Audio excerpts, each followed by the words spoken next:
Hello and welcome to the latest episode of Harmonious World. My name is Hilary Seabrook. Harmonious World is based on a quotation from Quincy Jones. Imagine what a harmonious world it would be if everyone shared a little of what they are good at. So I'm delighted to be joined by musicians and those with an interest in music from around the world. And I have listeners now from over 150 countries. So wherever you are in the world, thank you for joining me. Please do share, rate, review, all of those things. It really helps other listeners to find me. You can also head over to my Patreon site, and all the links are in the show notes. For this episode, I am delighted to be joined for a third episode by conductor Garrett Keast. Garrett is based in Berlin, but from America originally. And thanks to Garrett, I've had a couple of other guests, including the fabulous Craig Urquhart. What you're listening to now is a live recording of Bernstein's Wonderful Town Overture, performed by the Berlin Academy of American Music, conducted by Garrett. All of the links will be in the show notes. So I hope you enjoy listening to my conversation with Garrett.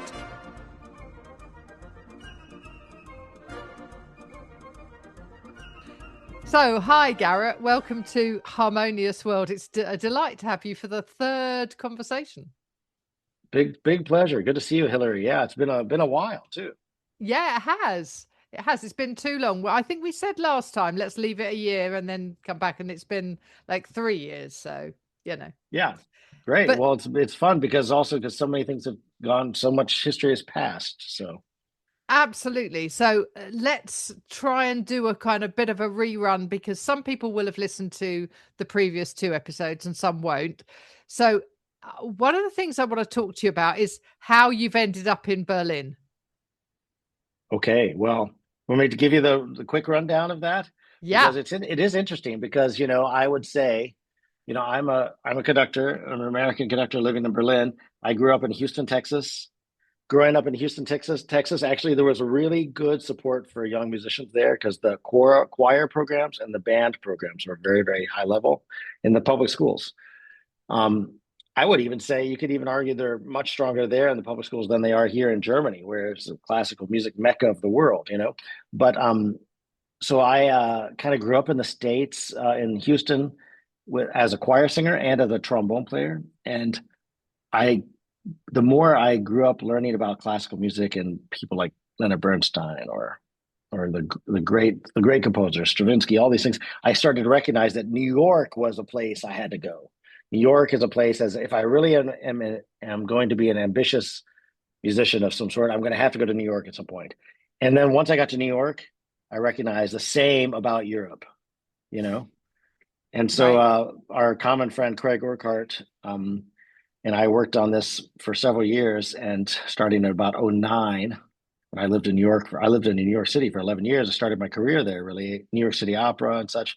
And we just worked on it and worked on it. And I started coming over here and networking, and he helped introduce me to some people, and we had a big collaboration with him. And Christoph Escherbach, my mentor, brought me on to a few assistant positions, importantly so. And just I kept working and working and working, and then finally an opportunity came where I won a position as a assistant to the GAAM Day and a Kapellmeister at Deutsche Oper Berlin, and that was for a couple of years, and that ended now like 13 years ago. But that was great. It got me into the German opera house system, got me set up for having more things I did in the Hamburg Staatsoper after that, and it established us here, and we've stuck ever since. Because and here's the kicker: it's always better to be a foreigner in this business. It's always to be an Auslander. It's always better to be from somewhere else because nobody knows what the heck we do as a conductor.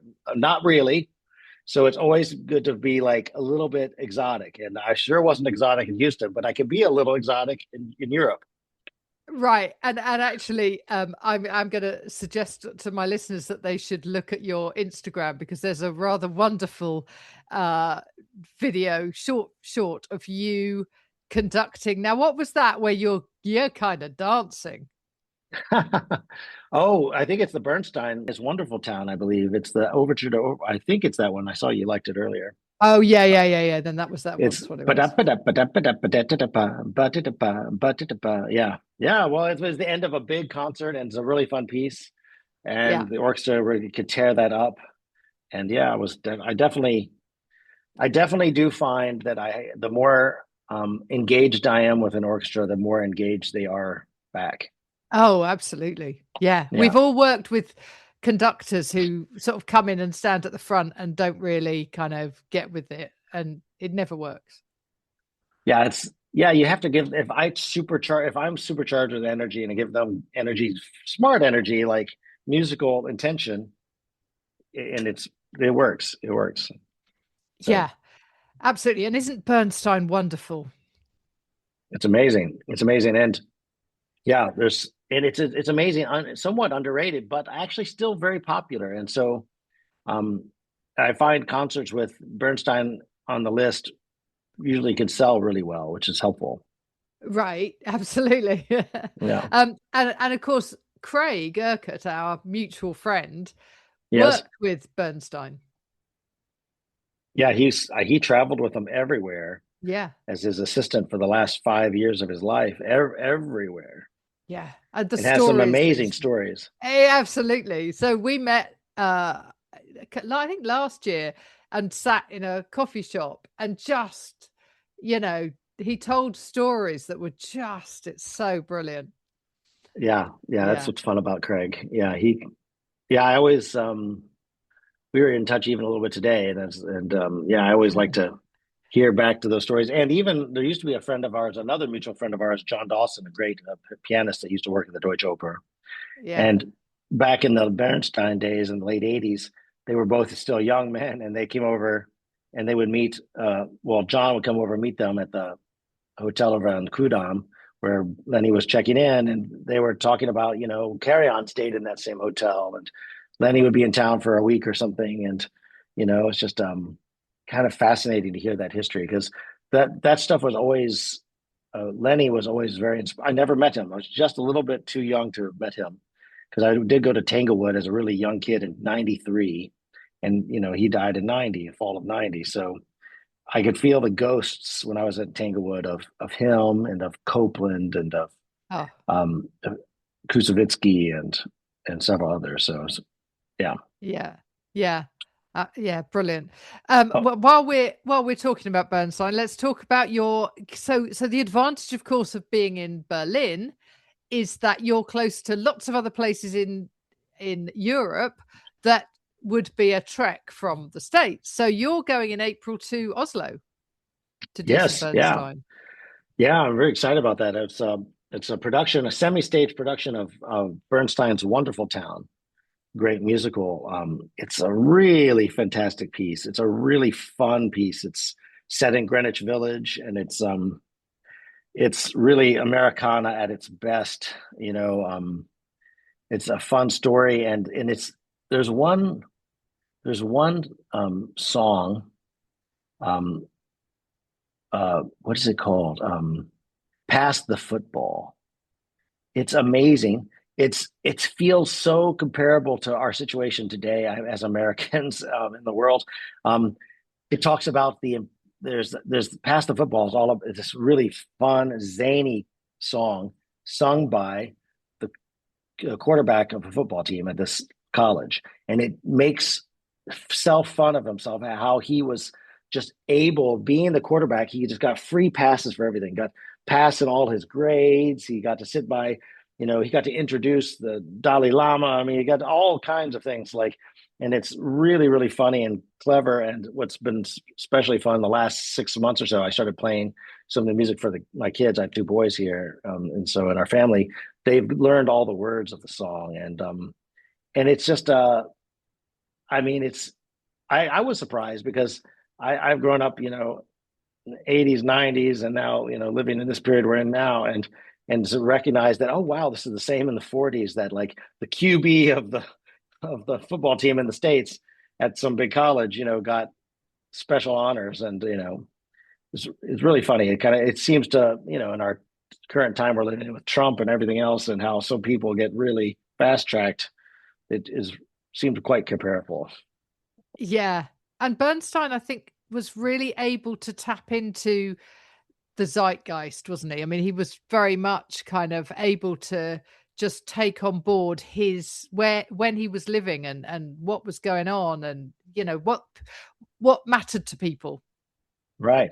Yeah, yeah. Yeah. Yeah. And I mean, of course, West Side Story is an adaptation of Shakespeare's Romeo and Juliet. And Shakespeare, I think, was the same in terms of just knowing what was going on and knowing what people were like. He just got people. Yeah, right. Right. Yeah. Really, very well. Yeah. Yeah. Yeah. So alongside the wonderful town, you're doing the symphonic dances from West Side Story when you're in Oslo. Yeah, the first half of the program, we're doing Candide Overture and then the Bernstein Symphonic Dances West Side Story, which I've done a lot and I love, and they're really, really great. And so that'll be really fun. And then the second half of the program is with, full cast Yeah. um and chorus and orchestra, and for this wonderful town adaptation that's about an hour long, hour and 5 minutes long, which is yeah, very cool because it doesn't get done very often. And Right. it's just it's I don't get to do enough of that always. I mean, I've done a lot of on the town. I did a big production of Hamburg Ballet's Bernstein Dances, John Neumeier's uh, version of Bernstein Dances. I mean, Leonard Bernstein actually went to Hamburg, the Hamburg Ballet, back in the '80s to meet John Neumeier because John Neumeier asked him to come, and they did his version, a ballet version of West Side Story with all the singing and everything. And and Bernstein even authorized it, and I think there was another piece too. And then Bernstein Dances came in the '90s, and that was really fun. We did that all over. We did it in Hamburg many times, and in LA and in Baden, and it had great songs of On the Town, West Side Story, and Wonderful Town too. And just all the lyrics are so clever, so fun, so charming, and such angular Americana, like this strong rooted, like what I like about Bernstein is it's not it's very angular and strong and rough, kind of rough, kind of like rough and Oh yeah. tumble, this kind of feel. And I think that's what that I really enjoy about it. And we can get that out in my orchestra BAAM when we play this Bernstein too. We can really get this like rough and tumble, like Americana swashbuckling kind of New York City vibe. Yeah. Yeah. Well, and in February, you're taking some Bernstein as well as some Bruch to Seoul, to Korea. Right. So, what's that all about? Yeah, no kidding. Well, they approached me. This is the Camerata Seoul.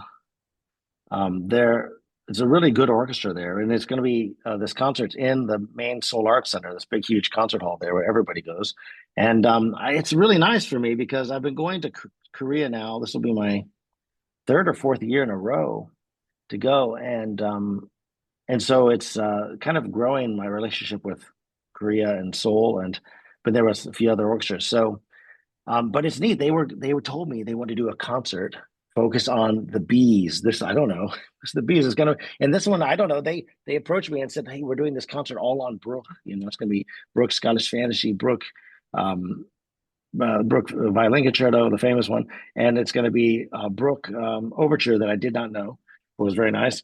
And I said to them, "Well, it's a concert on the bees, right?" And I wrote back, and I was just nice. And I mean, when you're a conductor, you get asked many times during the year to conduct some project somewhere, and sometimes you have a bigger say than others in the program.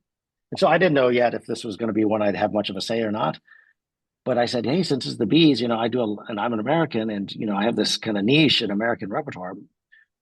Might it be possible to do some Bernstein?" And when I suggested the Bernstein Serenade, this artistic director of theirs, who's Edvin Kim, who's one of the violin soloists, said, "Absolutely, I love doing the Bernstein Serenade. Let's do that." And then I said, it's nice to have a nice title, So I said, "Could we call it Bernstein and Bruch?" And they didn't really say yes, but it's called that. They changed it. It's Brilliant. That's so so I that's so good.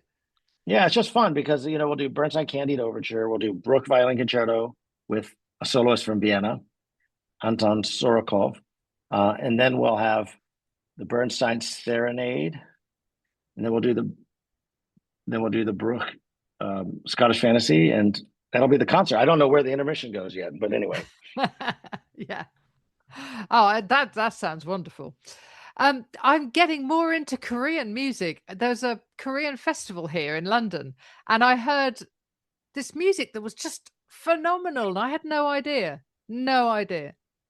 Oh, really? I don't know. Yeah. I honestly don't know enough. I know one composer in Korea, but yeah, I should know more of these.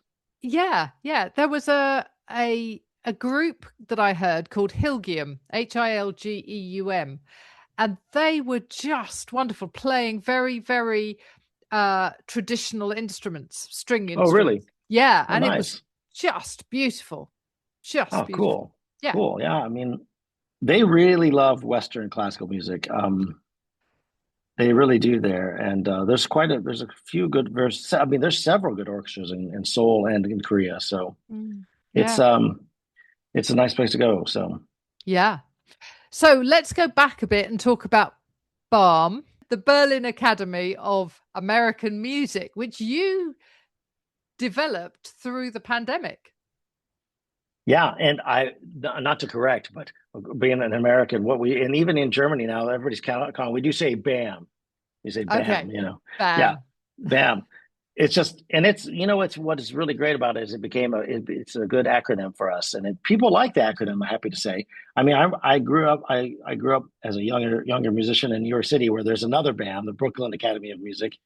Um, but it doesn't matter. It doesn't matter, honestly. And Yeah. um, and we're BAM, Berlin Academy of American Music, and it's yeah, this orchestra we spoke a little bit before, but that was now 2 or 3 years ago. Yeah.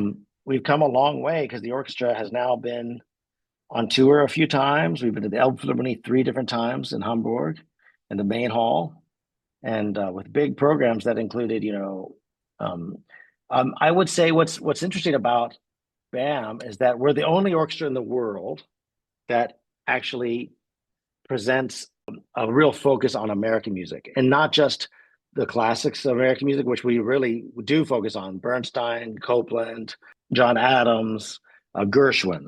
But really, Bernstein and Gershwin are the big sellers. Like everywhere we've been, the presenter wants us to bring some Bernstein and Gershwin because that will help them make sure they can fill the hall, Yeah. which is really important because we go to the Elbphilharmonie, it needs to be full. And it always has been. It was sold out all 3 times. But then we mix those programs up, which is I really find gratifying with new pieces by Caroline Shaw or Missy Mazzoli or David T. Little's been on our programs. Anthony Davis, great African American composer of ours. Billy Childs. There's a lot to explore with that. We have this next one coming up. It's right here. I have a postcard. It's beautiful. Bam. I've seen that. It's Echoes gorgeous. of Two Worlds. And it's a really nice program featuring a new work, a rather new work. I mean, it's the European premiere of a work by Billy Childs, who's a really interesting composer. Billy Childs is becoming quite known. He's a jazz pianist from LA, a black composer, American composer. Really cool guy. I met him in LA already a few times, and he writes. I heard his saxophone concerto in Seattle Symphony last season, and I was really impressed. He writes really music that really works well for the symphony orchestra. And so we're going to do this piece. And this program of ours, this Echoes of Two Worlds, is in the Werner Otto Saal of the Concerthaus Berlin on January 24. And your listeners are welcome to come if they're interested. And Yeah, but of course. and this is our contemporary series that we've really established that we're doing yearly, and we're trying to do it in January every year. And it's um, important, I think, for us because this is a program where we're not doing Copland or Gershwin or Bernstein. This is really a program focused on contemporary repertoire. American, usually there's a European on this program. There is on this program Ursula Mamlock, German American composer. She passed away about 10 years ago. She lived here at the end of her life. She taught at the Manhattan School of Music in New York City, and she lived in the States over 60 years. And friends of hers that knew her told me that, she was rather, in some ways, more American than German, Right. you know.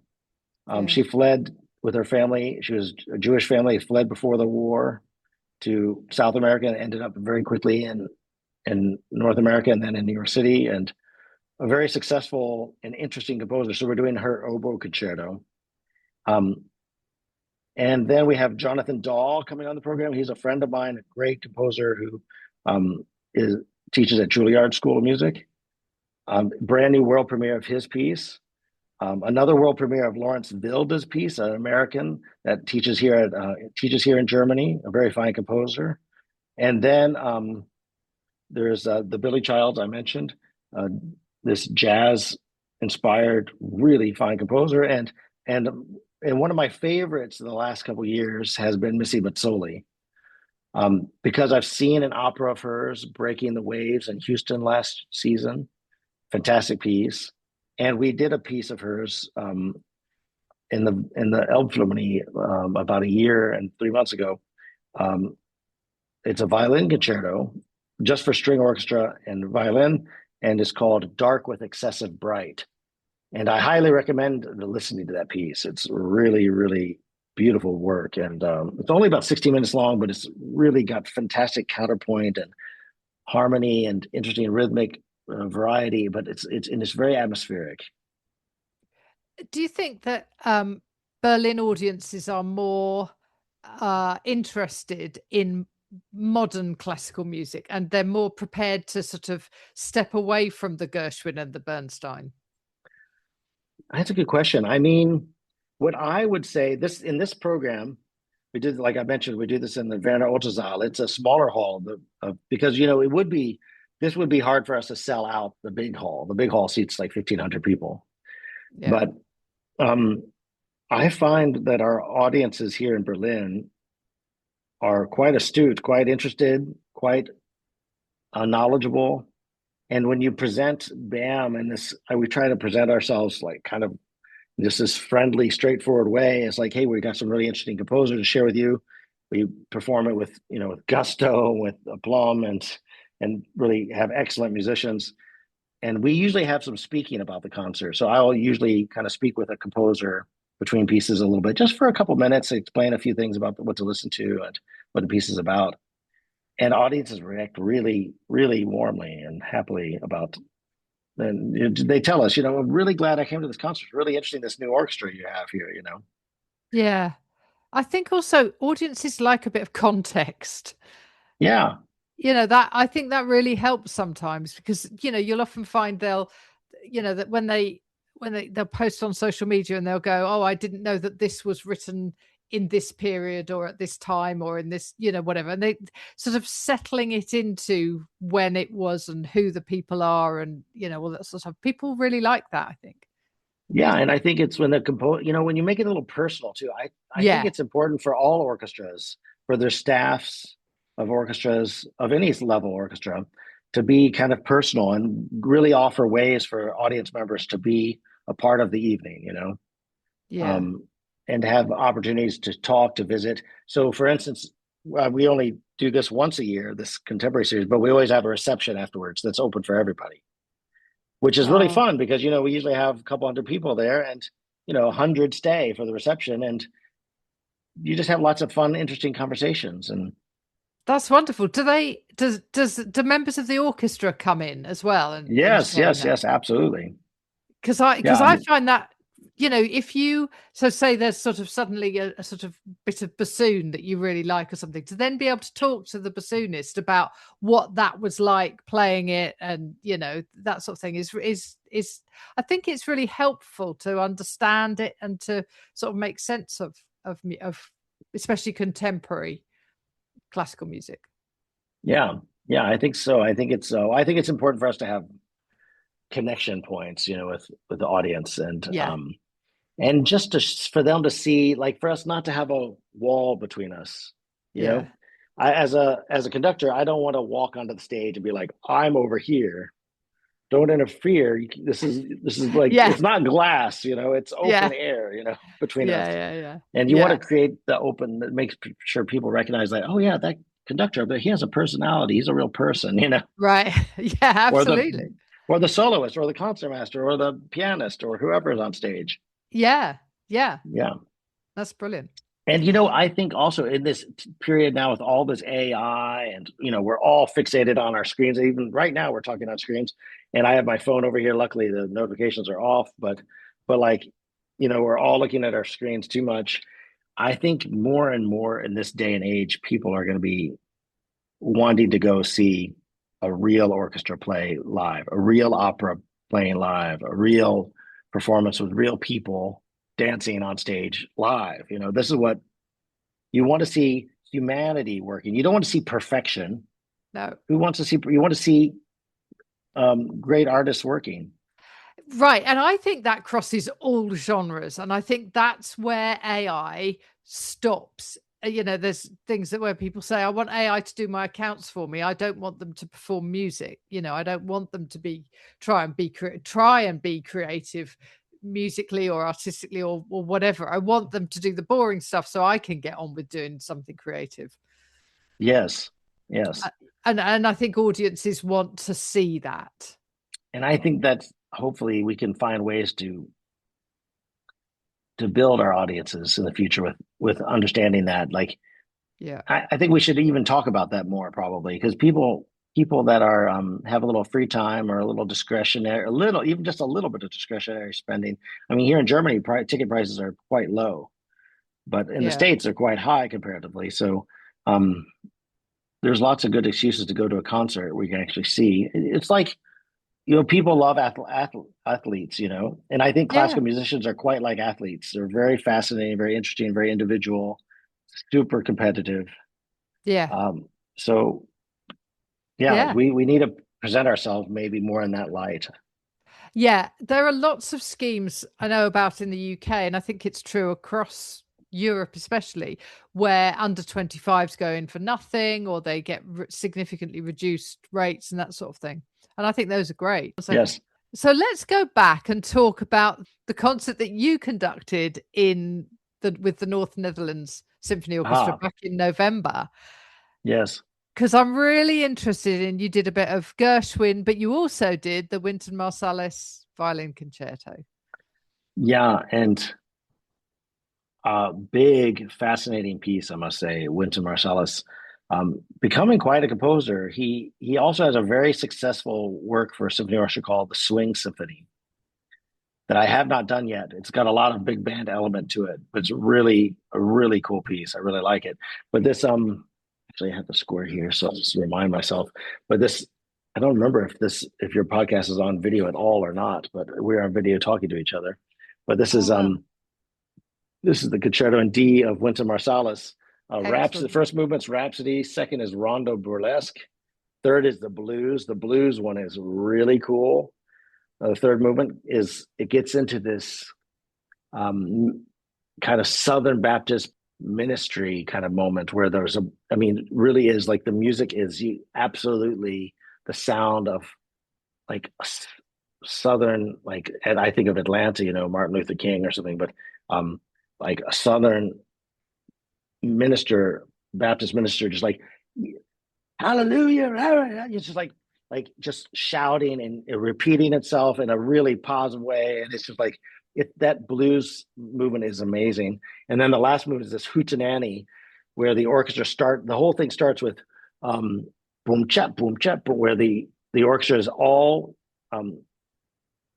stomping their feet on the downbeat, and the third beat it's in two, boom chap boom, and they're clapping on the offbeats, and it just starts like that for 8 bars or something, and it's really effective, really effective. And then the violin writing is just so very um, jazz infused fully. It's amazing. Yeah, I love that when jazz musicians go, hang on a minute, because I'm going to write something for a symphony orchestra now, or I'm going to, write something for a string quartet or something. And it's like, yeah, all right, let's give it a go, and often it's very, very successful because I think genre doesn't matter. No, genre doesn't matter to anybody except sort of record company executives and people that want to put things in a box. But for Right, everybody else, it's just like, is this good music? Then I'll listen to it. right, right. And I would say too, this is there's a friend of mine I've known for a long time. Her name is Kelly Hall Tompkins, a great violinist, lives in New York City nowadays. I met her. I was conducting the New Jersey Symphony Orchestra in like, I don't know what that was, oh 07, oh 08. We were talking about this when we saw each other, and we met each other. She was, I think, leader of the second violins or something, and she's a very fine violinist. And she really developed a career. She really broke off on her own and has developed. She's very entrepreneurial and really smart and clever. She's kind of built enough of a following that she was able to really become a soloist. And so she started doing this Winston Marsalis piece, I think 4 or 5 years ago. It's 10 years old now, but what's really fascinating to me about it, Hilary, is it's coming into the repertoire. This piece is really finding a place as a standard concerto in the repertoire. It's not quite there yet, but it's still coming. And it feels like it's going to be a thing I'll conduct many, many times in my life. It's a big orchestra piece for full orchestra, 40 minutes long.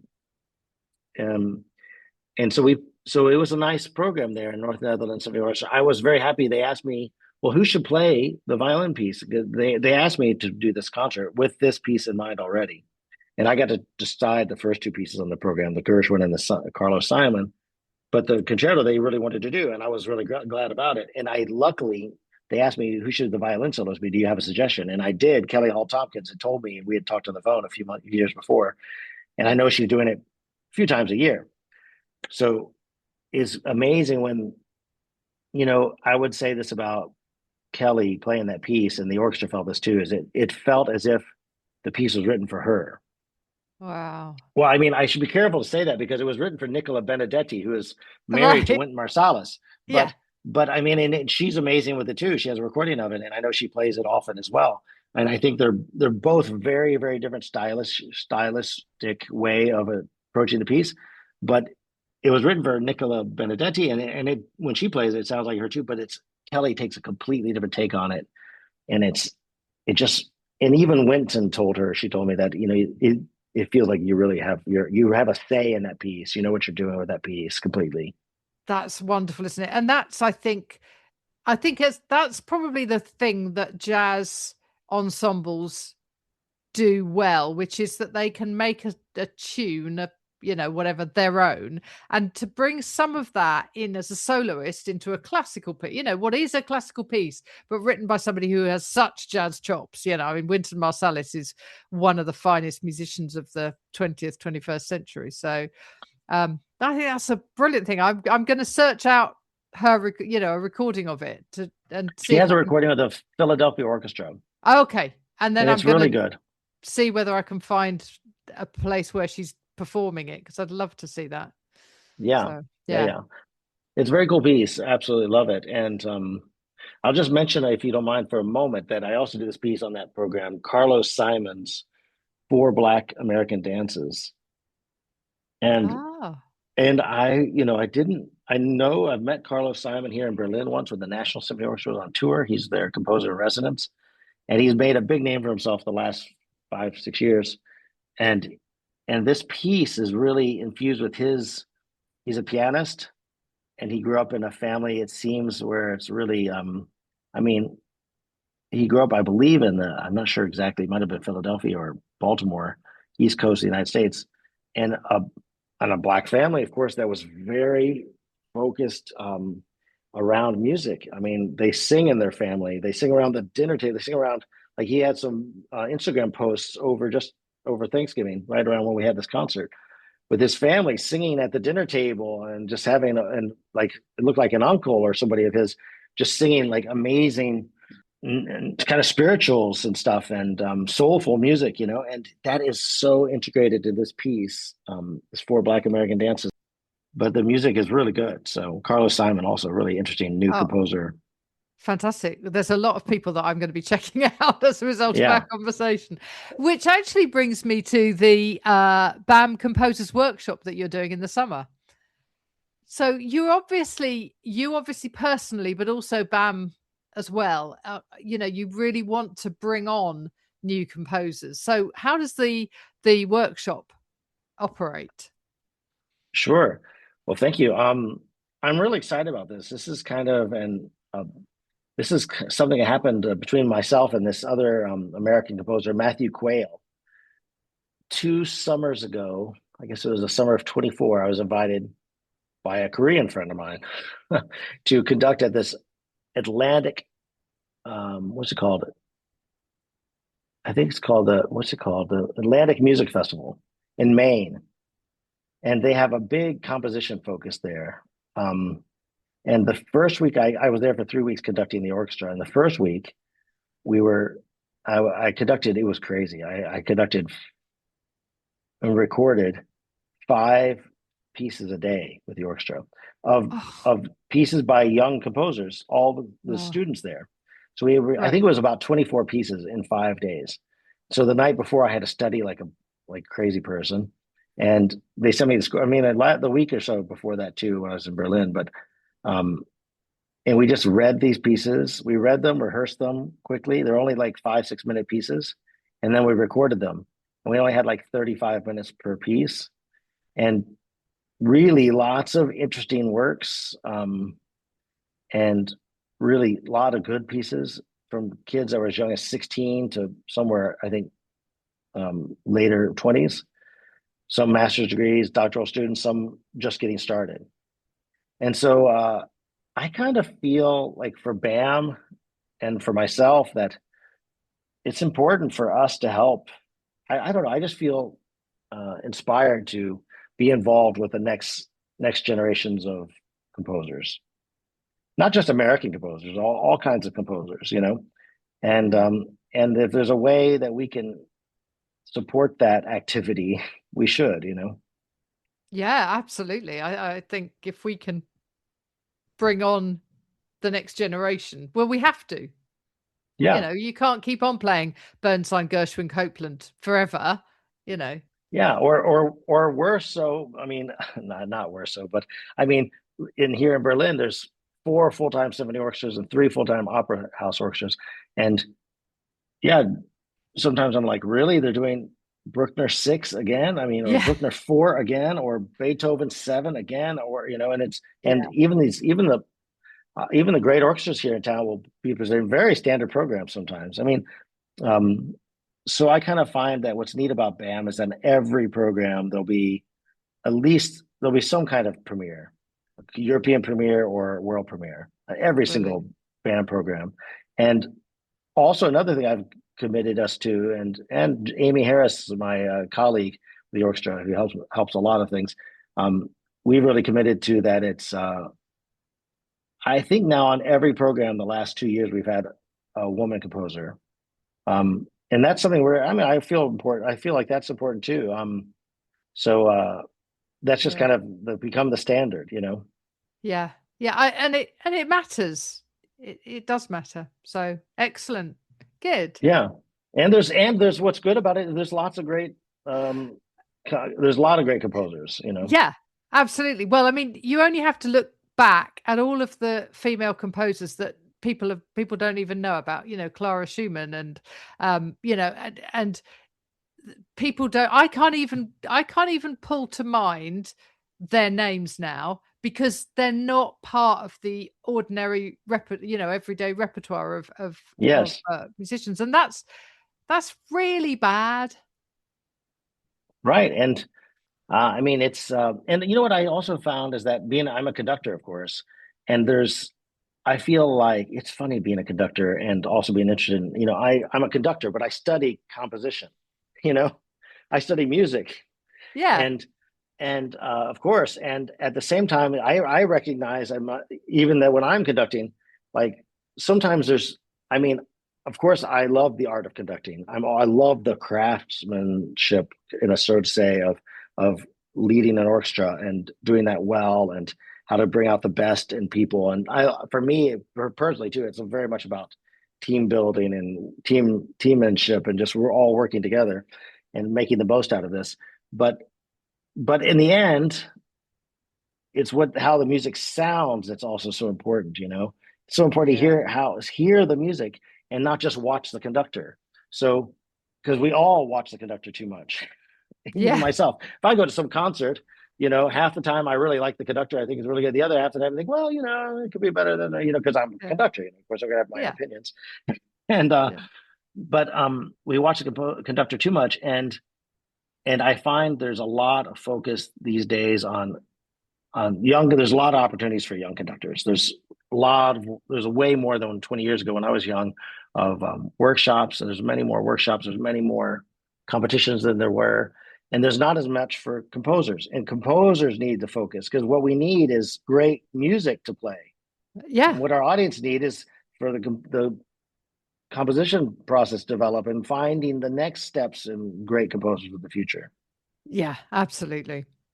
If you're doing that at the moment, you're going to have women because there are women who are going, "Hello, I'm writing stuff." So uh, I think it's a really good process. It's a really exciting thing to happen. Yeah, and that workshop is neat because we have a different guest composer speaking to them every day. Oh wow! Yeah, every day there's a different guest composer coming in for about an hour and 15 minutes. Usually I moderate those. Matthew Quayle, and this next summer will be David T. Little, this great composer, a friend of mine in New York City, who's really well known for writing opera, but starting to write more and more symphonic works too. Um, he's going to be here, so they'll be the main two teachers, Matthew Quayle and David T. Little.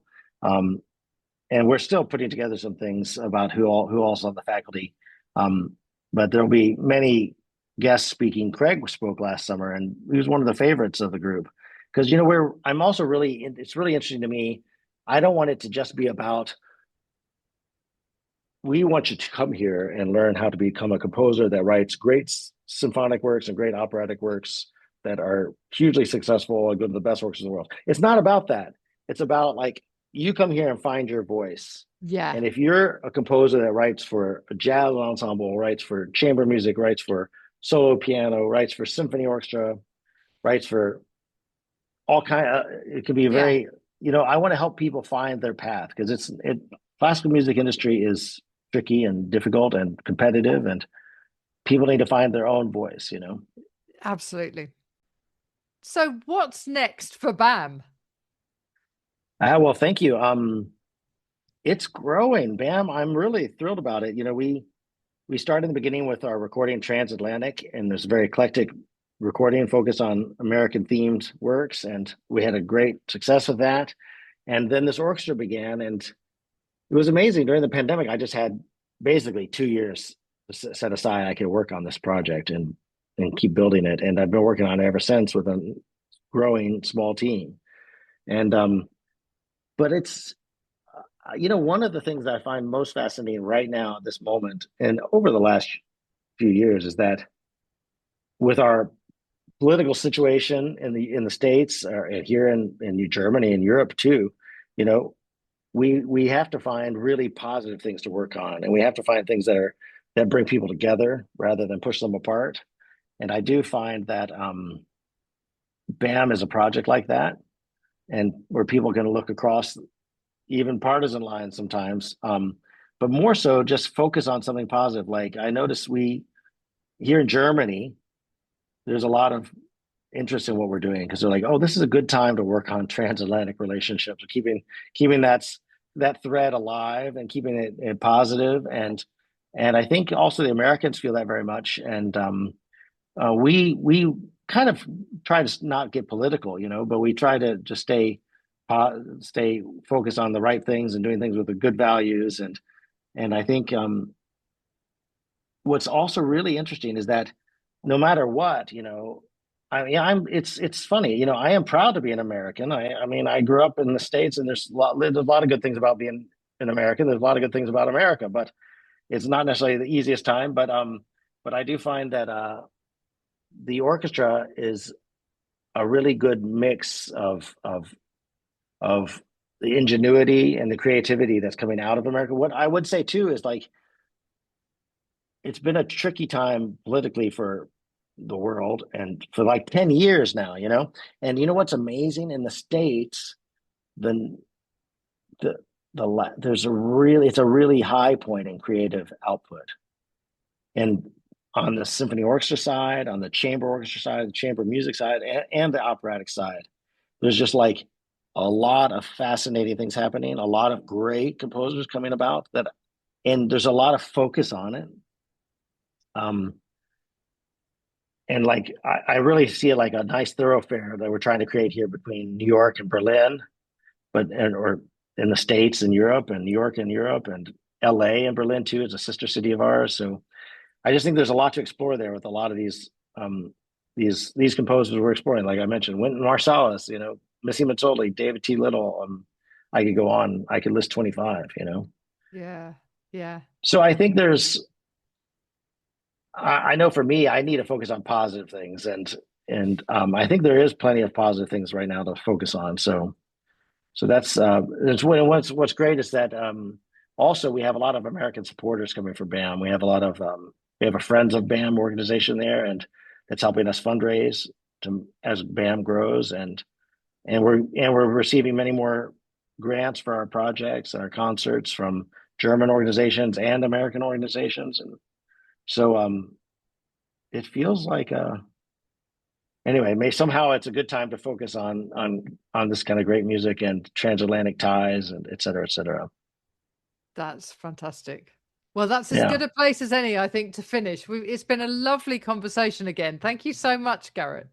Yeah, thank you, Hilary. Great to see you again and great to talk.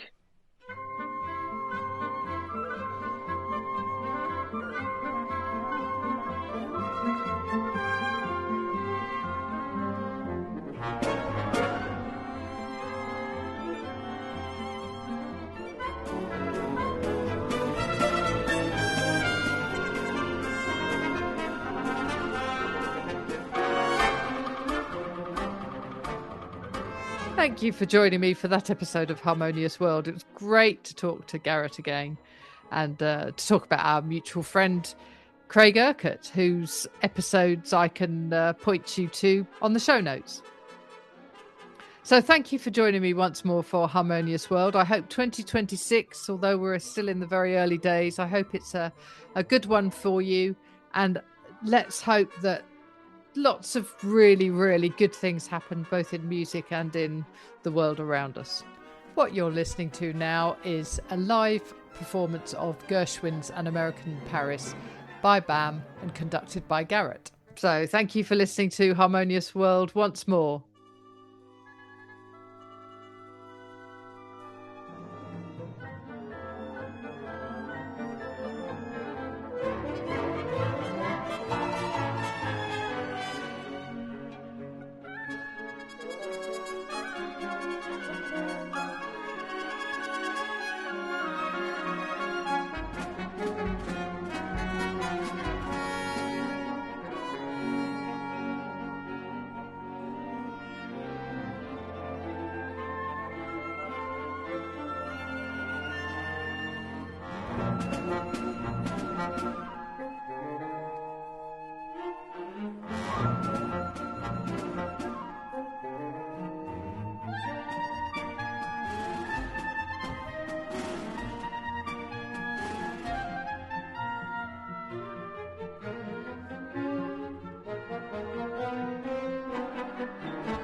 Thank you for listening to the latest episode of Harmonious World. My name is Hilary Seabrook, and it's a great delight to bring this series of discussions with musicians and composers and writers and all sorts of people to you.